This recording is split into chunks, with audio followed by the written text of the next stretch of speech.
Avnish, yes. Good afternoon sir. Good afternoon. Good afternoon.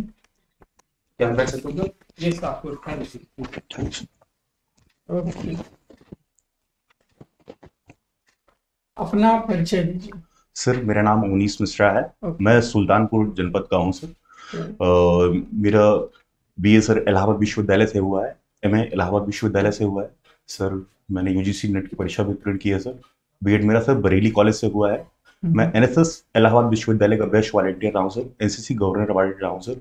उसके अलावा sir मैं लगातार पत्र पत्रिकाओं में लिखता भी रहता हूँ सर। पढ़ना और पढ़ाना मेरी विशेष रुचि है बहुत बढ़िया। केवीएस में आप टीचर क्यों बनना चाहते हैं? सर। मेरा स्वभाव है कि मुझे लोगों से बातें करना और घूमना बहुत पसंद है, जो कि मेरी रुचि में भी लिखा है। तो केवीएस मुझे एक मौका देता है जहां पर मैं सुदूर जगहों पर जाकर भी लोगों से बातें करके, बच्चों से मिलजुल कर, बच्चों की समस्याएं जानकर मैं उनको पढ़ा सकता हूँ। मुझे अपनी जो अंदर क्षमता है उसे और उससे व्यापकता प्रदान करने का मौका देगा। और केवीएस में सबसे अच्छी चीज यह है कि केवीएस आपको कभी भी ज्यादा समय के लिए एक जगह पर रखता नहीं है। तो केवीएस आपको लगातार मूवमेंट का मौका देता है। आप अपने अंदर कुछ परिवर्तन ला सकते हैं, परिवर्धन ला सकते हैं, अपने में सुधार कर सकते हैं, अपने आप को बेहतर कर सकते हैं। तो केवीएस हमें यह करने का पूरा मौका देता है सर। बिल्कुल। Can you differentiate between growth and development? बिल्कुल सर। सर विकास जो होता है, विकास एक व्यापक प्रक्रिया है। वृद्धि जो होती है सर, उसे माप सकते हैं। विकास जीवन पर्यंत चलता है। जैसे हम कहते हैं कि किसी के अंदर विकास हो रहा है, तो विकास ये नहीं कह सकते हैं कि एक इतने दिन में विकास हो ही गया, इतने दिन में विकास हो ही गया। विकास एक जीवन पर्यंत चलने वाली प्रक्रिया है, क्योंकि वृद्धि उसका एक महज भाग है, पार्ट है, उसे माप सकते हैं। और एक समय पे बिल्कुल बिल्कुल, वह एक समयबद्ध रहता है। ओके जी सर। अच्छा, आप हिंदी साहित्य पाई का वैल्यू अपने आपको मालूम है क्या? मैथमेटिक्स में पाई। सर मैं पीजीटी हिंदी के लिए अप्लाई कर रहा हूँ सर। सिर्फ और सिर्फ हिंदी साहित्य के लिए। आपका विषय हिंदी साहित्य मेरा हिंदी है, लेकिन अगर आपको मान लीजिए पीआरटी दी हो, पीआरटी मैं सर, मैं उसके अलावा पीजी के अलावा मैं कुछ, अच्छा, पीजी मेरा पूरा फोकस सर हिंदी साहित्य पर ही है। चलिए बहुत बढ़िया। इतनी सारी योग्यताएं हैं आपकी, तो आपको वहां जाना भी चाहिए। आप खुद को वहां धन्यवाद सर। है? धन्यवाद सर। नहीं नहीं, ये देख करके काफी मतलब ये चीजें बहुत प्रभावशाली हैं। धन्यवाद। अच्छा ये बताइए कि स्ट्रेंथ और वीकनेस को डिफाइन करिए जो आपकी हो। सर मेरी सबसे बड़ी कमजोरी यह है, मैं थोड़ा ज्यादा ही सहयोगी नेचर का हूँ। मुझे लोगों से बातें करना और लगातार उनका सहयोग करना बहुत ही पसंद रहता है। लेकिन बिल्कुल सर, लेकिन कई बार लोग इसका फायदा उठा लेते हैं सर। जैसे उन्होंने मुझसे ये चीजें कही, हाँ यार ये चीज हेल्प कर दो, जबकि उनको उस चीज की जरूरत नहीं है।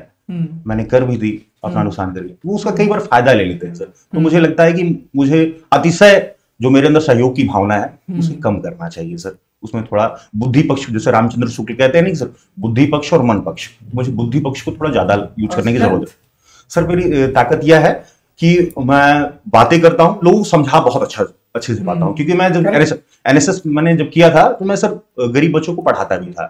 अभी जैसे मेरा नेट हो गया है, तो मैं नेट वाले बच्चों को पढ़ाता भी हूँ सर। क्या बोलते हैं, फ्री में मैं उनको सजेस्ट भी करता रहता हूँ। तो सर मेरे पढ़ाने की मेरी रुचि बहुत ज्यादा थी।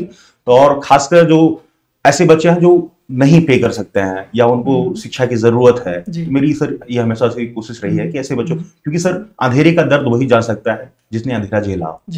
बिल्कुल। भय बताइए, कौन सी चीजें आपको डराती हैं? सर मुझे हिंसा बहुत डराती है। मैं हिंसा देख के डर जाता हूँ। मुझे हिंसा, मैं थोड़ा, क्योंकि मेरा विषय दर्शन शास्त्र रहा है, फिलोसफी, एंशिएंट हिस्ट्री, हिंदी, 3 विषय रहे मेरे बीए में। तो सर हिंसा देखकर मैं कई बार परेशान हो जाता हूँ कि जैसे किसी का खून निकलना या हिंसा, एक दूसरे से लड़ाई झगड़ा करना, तो मैं कई बार सर असहज हो जाता हूँ। मैं अपने आप को नहीं ढाल पाता हूँ हिंसा के माहौल में। अभी जैसे कि वर्तमान में कोविड-19 को लेकर फिर से चर्चा है, मुद्दा बना है। बिल्कुल सर। तो कोविड-19 से बचने के 5 उपाय बताइए आप। सर कोविड-19 सर देखिए, यह एक महामारी है। इसमें हम दवाइयां भले हमारे पास है, लेकिन हमें अपना बचाव भी करने की जरूरत है। तो इसमें ये हमें ध्यान रखना चाहिए कि हम अपने आप को कैसे बचाएं। उसके लिए हमें सर्वप्रथम, जैसे कि हम मास्क हमेशा यूज करें, जहां तक हमें हो सके मास्क हमेशा यूज करना चाहिए।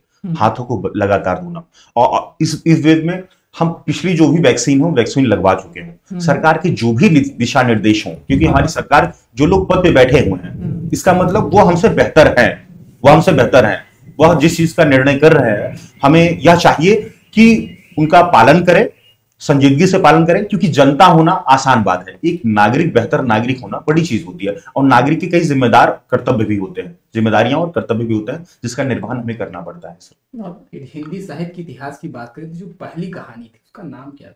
सर दुलाई वाली, दुलाई, श्योर? बिल्कुल चंद्रदेव से बात है सर, दुलाई वाली, जहां तक मेरा अनुमान चल रहा है, दुलाई वाली। अच्छा, जो हिंदी में एक पहला समाचार पत्र प्रकाशित हुआ था उसका उद्दन, नाम क्या और कहाँ से प्रकाशित सर हुआ? उद्दंड मार्टन। अच्छा, हाँ, ये कहाँ से प्रकाशित? यह सर, यह कोलकाता से प्रकाशित होता था और साप्ताहिक था यह सर, यह साप्ताहिक पत्र था, बहुत सही। यह साप्ताहिक पत्र था सर। बहुत बढ़िया। अच्छा, क्लास में मान लीजिए आप, जैसा कि आप पीजीटी लेवल की बात कर ही रहे हैं, बिल्कुल है ना, सर। आपने उस विषय की, अब इसमें बहुत ज्यादा शिक्षण विधियों का तो वो नहीं होता है, आदमी अपने व्याख्यान के लिए जाना जाता बिल्कुल सर, है ना। बिल्कुल सर। तो उस समय अगर मान लीजिए कि क्लास में एक बच्चा वंचित है, ऐसा आ गया है, स्कॉलरशिप से आ गया है या बिल्कुल वो, बिल्कुल। तो उसको कैसे आप एडजस्ट करेंगे, अपनी पूरी क्लास में कैसे एडजस्ट करेंगे? सर जब हम कक्षा बोलते हैं, कक्षा में सिर्फ एक तरह के विद्यार्थी नहीं होते, उसमें तमाम तरह के बिल्कुल विद्यार्थी होते हैं। डिफरेंस। तो जब उसमें कुछ समृद्ध बच्चे होंगे, कुछ वंचित बच्चे होंगे, लेकिन शिक्षा का मतलब यह है कि आप केवल तेज को तेज ना कर पाए, जो कमजोर बच्चा है उसको भी आप कर पाए। तो उसके लिए हमें उस बच्चे को खास तरीके से, जो वंचित बच्चा है उसको, जो उससे बातें करके आखिर क्या कमजोरी है, क्योंकि संवाद हर समस्या का हल संवाद हमें दे सकता है। तो हमें संवाद से यह चीज मालूम पड़ सकती है कि उसके अंदर क्या कमी है, बच्चों को किस चीज में, जैसे कुछ बच्चे लिख नहीं पा रहे हैं या पारिवारिक उनकी कंडीशन क्या चीज है, तो बच्चों के अंदर एक प्रेरणा भी होती है कि आप उनको प्रेरणा देंगे, नहीं आप शिक्षा के माध्यम से क्या क्या कर सकते हैं, अपने आप को कैसे बेहतर कर सकते हैं। एक शिक्षा के, जो जैसे भीमराव अम्बेडकर कहते हैं कि शिक्षा सभी का दूध है, तो बच्चों के अंदर प्रेरणात्मक चीजें ऐसे डालेंगे या उनसे बातें करके, संवाद हम जब करेंगे तभी उसका कुछ निकल के आएगा, क्योंकि संवाद ही हर समस्या का हल होता है। मेरा मानना है सर, संवाद करके, बातें करके हम उसका हल जरूर निकाल सकते हैं सर। वेब ब्राउजर और सर्च इंजन में क्या अंतर है? ब्रेव ब्राउजर और search engine, common subject computer बिल्कुल में सर, आने बिल्कुल वाला सर, बिल्कुल तो सर। वेब ब्राउजर और सर्च इंजन में डिफरेंस क्या है? सर सर्च इंजन में जैसे गूगल वगैरह हो गए, गूगल वगैरह या सर्च इंजन, जिसके माध्यम से हम चीजें खोजते हैं, जिसकी जानने की कोशिश करें। वेब ब्राउजर होता है सर, वह एक खास संरचना के माध्यम से खास चीजों के लिए बनाए गए रहते हैं ब्राउजर जो होते हैं सर, जैसे गूगल क्रोम वगैरह सर, क्या हो गए, उनका अपने खास एप्लीकेशन, खास ब्राउजर। अच्छा, समावेशी शिक्षा के बारे में आप क्या समझते हैं? जी सर, समावेशी शिक्षा, समावेशी शिक्षा एक ऐसी शिक्षा है जिसके माध्यम से हम शिक्षण विधियों में तमाम चीजें हम सम्मिलित करते हैं, जो परिवर्तन और परिवर्धन की परंपरा होती है, उसमें हम उसको पूरे हर चीज को उसमें डालते हैं। समावेशी शिक्षा का मतलब होता है कि उसमें आप हर चीज को, जो भी छोटी से बड़ी चीजें हों, छात्रों से संबंधित जो भी चीजें हों, हर चीज का उसका समावेश करें, क्या कमजोरी है, क्या उसकी स्ट्रेंथ है, या उसमें किस तरीके से हम पढ़ाएं, उन सभी चीजों का समावेश करने की कोशिश करता है। वर्तमान शिक्षा प्रणाली में आपको क्या परिवर्तन करने योग्य लगता है? सर बढ़ाने शिक्षा प्रणाली में परिवर्तन के लिए सर मैं एक ही चीज कहना चाहूंगा कि जो बोझ बढ़ाने की परंपरा चल रही है बच्चों के ऊपर, उसे थोड़ा कम किया जाए। वो तो मान लीजिए नेशनल करिकुलम फ्रेमवर्क 2005 में कर ही दिया गया। हाँ, लेकिन अब उसके बावजूद आपको क्या लगता है, जैसे new education policy? Sir technology का उपयोग थोड़ा बच्चों, क्योंकि आज वर्तमान छोटा बच्चा भी है तो मोबाइल से सीखने की कोशिश कर, मोबाइल उसके हाथ में छोटा बच्चा रहता आ जाता है। तो सर बच्चों के अंदर ये रहना चाहिए कि हम उन्हें कैसे प्रयोग के माध्यम से, प्ले स्कूल जो होते हैं, शुरुआत से ही हम उसे प्रयोगों, उनकी शिक्षा को प्रयोगों पर ज्यादा करने की कोशिश करें। जो नए अभी जो आई है शिक्षा प्रणाली सर, उसमें जो है उसमें न्यू एजुकेशन पॉलिसी में इस चीज को व्यापकता तौर पर बताया गया है कि किस तरीके से हम प्ले स्कूल को कैसे सुदृढ़ करें, और पहले से ही प्रयोग पर आधारित शिक्षा को हम कैसे सुदृढ़ करते हुए आगे उसको कर सकते हैं। जैसा कि आप जनपद सुल्तानपुर से, बिल्कुल सर, जनपद के बारे में कोई दो खास बातें बताइए कि किस लिए। सर मेरा जनपद मुझे बहुत प्रिय है, उसका खास कारण है मजरूह सुल्तानपुरी। मजरूह सुल्तानपुरी जो बहुत बड़े संगीतकार हैं जिनकी कई रचनाएं, कई गीत क्या बोलते हैं बॉलीवुड में है। उसके अलावा वहां साहित्य में सर क्या राम नरेश त्रिपाठी जैसे युगीन कवि रहे हैं, राम नरेश त्रिपाठी सर। और मेरे जनपद में सर विजयधुआ महावीरन, जहां पर जब हनुमान जी जा रहे थे तो वहां पर राक्षस संत का रूप में धारण करके बैठा हुआ था। तो मेरा जनपद इसलिए भी जाना जाता है कि वहां पर सज्जनों को पहचानने की जो परंपरा है वो कुछ ज्यादा है, लोग पहचान लेते हैं। मुझे अपना जनपद बहुत प्रिय है। और वहाँ की दो अगर नेगेटिव बातें अगर पूछी जाए आपसे तो क्या कहेंगे? सर इसमें वैमनस्य थोड़ा ज्यादा बढ़ गया। जैसे हिंदू मुस्लिमों की कुछ दिन पहले दुर्गा पूजा बारे में मुझे बहुत दुख हुआ था कि वो जनपद सर अपने सौहार्दनेस के लिए जाना जाता था, सौहार्दता के लिए जाना जाता था, कि वह जनपद में सर आपसी भाईचारा बहुत ज्यादा था। लेकिन वर्तमान समय में सर जिस तरह से सोशल मीडिया, जैसा हम देख रहे हैं, सोशल मीडिया, समाचार पत्र, भाषण, ऐसा प्रभाव आया है कि लोगों के भी सर वैमनस्य ज्यादा बढ़ गया है।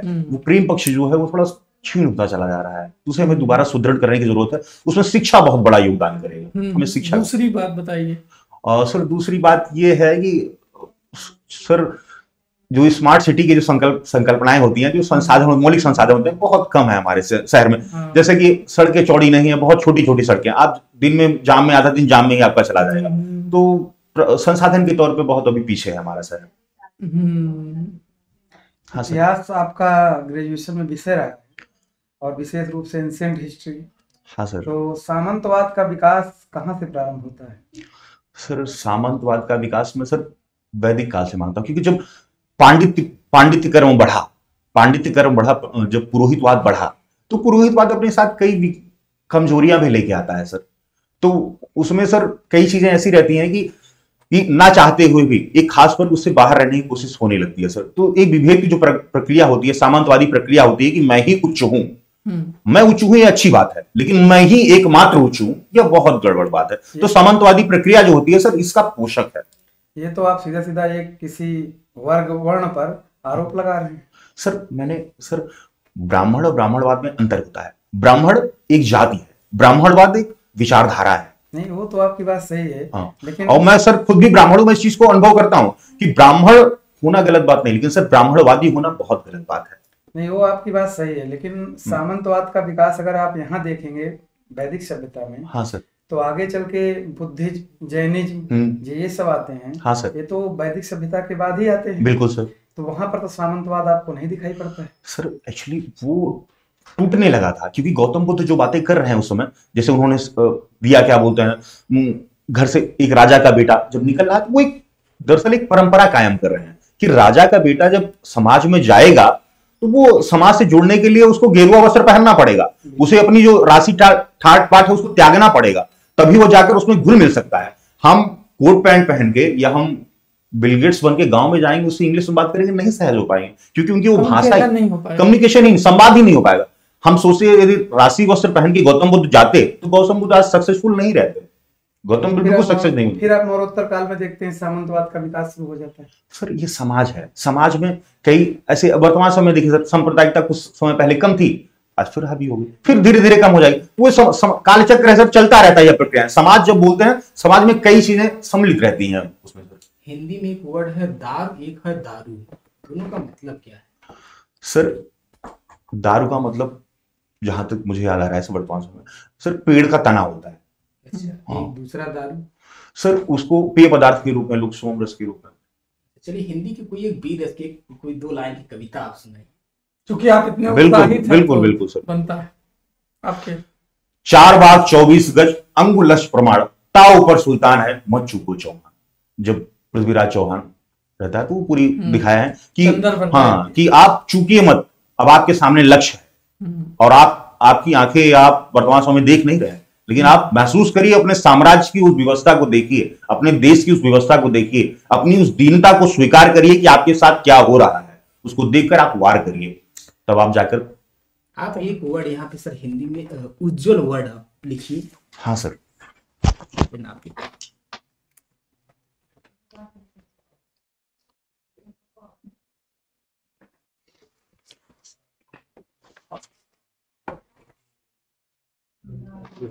वेरी गुड, बहुत अच्छा रहा आपका। और आपका सबसे ज्यादा जो इस साक्षात्कार में जो सबसे खास चीज रही वो रही आपका उत्साह। Thank you sir. जो ज्ञान, जो आपने योग्यताएं अर्जित की हैं, उसमें जो आपने अपना उत्साह मिलाया है, वो वाकई बहुत अच्छा, बहुत अच्छा। ऑल द बेस्ट आपको। इसका जो परिणाम है वो रविवार को आपको देखने को मिलेगा। बहुत बहुत धन्यवाद।